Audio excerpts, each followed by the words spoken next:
You know, for many months, I've been giving tutorials on OBS, and some of you might be thinking, well, do you practice what you preach? Are you using these things in OBS yourself? Why don't we find out? Also, why don't we find out what we've got from our sponsor today? This video is brought to you by geeksoutfit.com. Look, it's the new year. You want to get some new threads, and take a look at this. I mean, this is really cool. I live in the state where there's a lot of snow and a lot of skiing, and this is utterly perfect. Plus, huge Star Wars fan, so why not? In addition to Star Wars, they have a bunch of different sci-fi, fantasy, and general geek fandom. So go check it out if you're looking for a new hoodie, a new t-shirt, even a new button down. You can use the code down at the bottom, Lazy Tech Tony, for 10% off. Or right now, if you're watching this when this video gets published, they have a Happy New Year discount where you can get up to 20% off. So definitely go check out the website geeksoutfit.com, and thank you so much to them for sponsoring this video.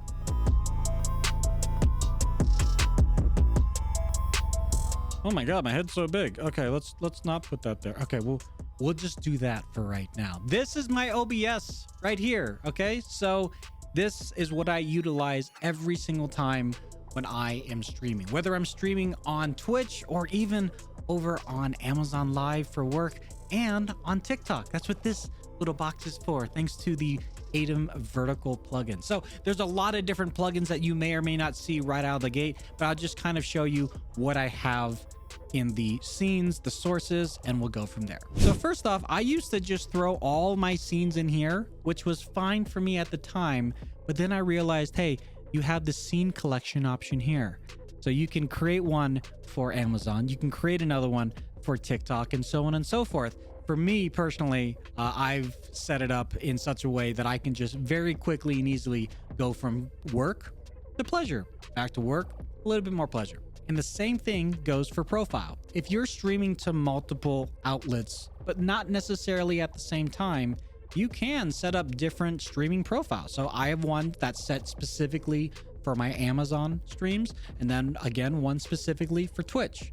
For TikTok, I do use the TikTok Live Studio, which, if I'm being honest, not a huge fan, but that's what TikTok wants me to use. So I use that, but I primarily use OBS just as the template, as the building block, and then you just take this window right here and create it as a virtual webcam and share that to the TikTok Studio. So that's how I get around building everything in TikTok Studio. When it comes to the different scenes, I like to organize all my scenes and all of my assets, if you will. So assets include this webcam. They also include the overhead cam when I go live with demonstrating products. Same thing with the DroidCam. The DroidCam is a handy virtual plugin that lets you use your mobile phone as a secondary camera. Or I guess you could use that as a primary, but for this purposes, I use it as a secondary so I can use my phone and walk around, and people that are watching can still see what I'm talking about. And then also, of course, console, my Xbox, and then interview camera, and so on and so forth. It's very clear, it's very plainly spelled out here. And then I have some more assets that pertain to interactivity with my StreamerBot bot, which is this guy. If you've never seen StreamerBot, definitely check out some of the other videos that we have on this channel, or maybe go even see what Nutty or Guile Level and Andy Lippy has to say about StreamerBot. I love StreamerBot. I know I'm not using it to its fullest capabilities. For all the assets that StreamerBot needs, I have that all housed in the green screen alerts. So instead of adding every single one of these alerts to one of these scenes, I just nest them here in the green screen alert, and then I can put that scene into any other scene that I want. I like to separate the alerts that are housed locally, like the green screen alerts that are on my computer, and then the browser alerts that are housed elsewhere, somewhere outside, this office. And then here are all my scenes. I'm not going to go through every single one of them, but as you can tell, the amount of sources that are in each scene are pretty minimal because I have stacked the majority of the alerts in their actual scenes, the nested scenes. Now, the other docs that I have in OBS do pertain to this Aitum vertical plugin. This is a godsend. This is one of the best OBS plugins that I've used because it has cut my workflow in half, if not more. It just makes it so much easier to be able to just take what is in here, record it, hit the backtrack. So basically records the last 45 seconds or whatever I want, and then it saves directly to my computer. And for those scenes right there, there are completely different vertical sources and vertical scenes. So I can change this up if I want to. But the nice thing is I can also link those. So when I change up the scene for the main board here, it also will change the little scene in the virtual Aitum plugin. It's very, very useful. One of the third-party browser docs that I say third-party because it doesn't come from OBS, it comes from Twitch, is actually the Twitch activity feed browser doc.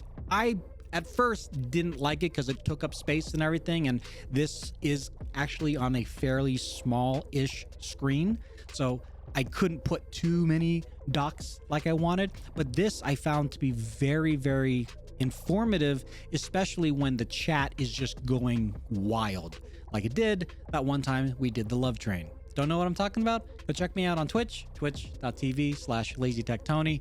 But yeah, this is just very handy to just be able to look over very, very quickly. Hey, who did that bits? Who did that cheer? Who did that shout out? Whatever the case is, it all shows up here. So I don't have to scroll back through the chat to try to figure it out. Now you might ask, what are some of the hidden things that you might not be able to see right away? And one of the best plugins that I've seen is this. You go to sources, you go up here to source clone.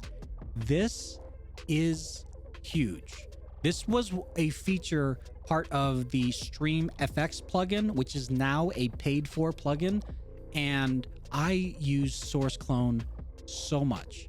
Like, for example, in this instance, I'll use source clone for my webcam to be blurry, but I also don't want the webcam to be blurry during my just chatting. So I have a standard webcam for just chatting, and then for my BRB, I have the specific blur webcam. So it's still the same asset, it's just the source clone doesn't affect the original asset. It's so handy. It's so useful. And there's a lot of customization that goes behind it, and you can play around with it a lot. And of course, it's a free plugin. And let me retract a little bit by saying I'm not against paying for services at all, but the way that StreamFX went about asking for, I guess, funding and donations, I personally wasn't a big fan of it. Nevertheless, StreamFX is still around. You can still pay for it. But if you're a little bit strapped for cash, or you just want to support another independent developer like Exceldro, for example, go check out Source Clone. I'll put a lot of these links in the description so you can go look at it yourself. One of my favorite plugins has to be Transition Table. And again, this can be found on the OBS Forums site, and it's by our favorite dev, Exceldro. In essence, all it does is you tell OBS from this scene to this scene, you can use this transition. It'll take this long, and that's it. That's all you have to do. It's perfect. It answers so many questions, that it solves so many issues, and it makes your stream that much more engaging. So that's what my OBS setup looks like. If you have any questions or comments, please leave those in the comment section down below. Links, as always, can be found in the description down below. And yes, I did say I stream on Twitch, and I did mention TikTok. So if you want to check out my TikTok channel, I don't know where I'm going to put it. I'll put it right here. That's my TikTok channel. Go check me out over there. And so until the next time, take care of yourselves and each other. Later.